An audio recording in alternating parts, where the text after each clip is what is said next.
Halo teman-teman, perkenalkan, nama saya Yasinta Yolanda Oambaru, biasa disapa Yolanda, dengan NIM 2401050009 dari Prodi Pendidikan Fisika Universitas Nusa Cendana.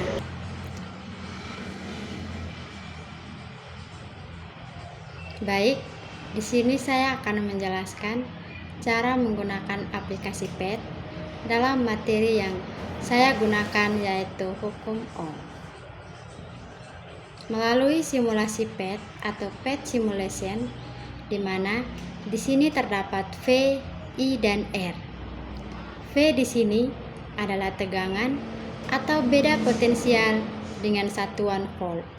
Kemudian R adalah resistansi atau hambatan listrik dengan satuan ohm. Kemudian di sini juga ada I, di mana I adalah kuat arus dengan satuan ampere jika dalam satuan internasional. Namun di sini kita menggunakan miliampere. Nah, teman-teman, I di sini itu berbanding lurus dengan V. Dapat kita lihat pada simulasi ini. Ketika V-nya kita perbesar, maka I-nya juga akan semakin besar, teman-teman. Begitupun sebaliknya, ketika V kita perkecil, maka I-nya akan semakin kecil.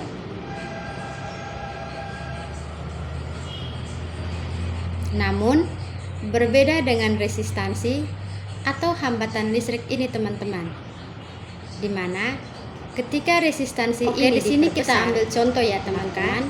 I-nya ketika V-nya 5 volt dan sebaliknya dengan resistansi 150 kecil, maka I-nya arus yang dihasilkan adalah 31,6 atau dapat kita alihkan ke ampere, yaitu 0,316.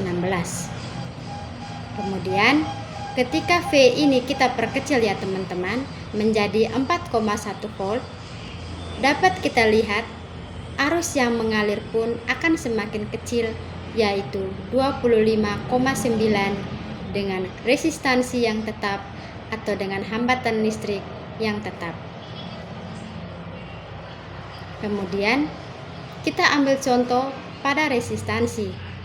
Ketika R ini saya jadikan 498, maka I yang dihasilkan adalah 8,2 miliampere, di mana dengan tegangan yang sama, yaitu 4,1 volt.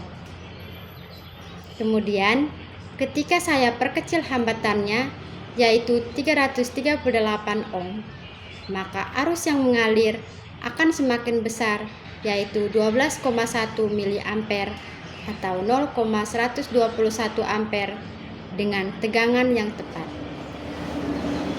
Jadi pada hukum Ohm dapat disimpulkan ya, teman-teman, bahwa arus listrik ini berbanding lurus dengan beda potensial dan hambatan listrik berbanding terbalik dengan arus listrik.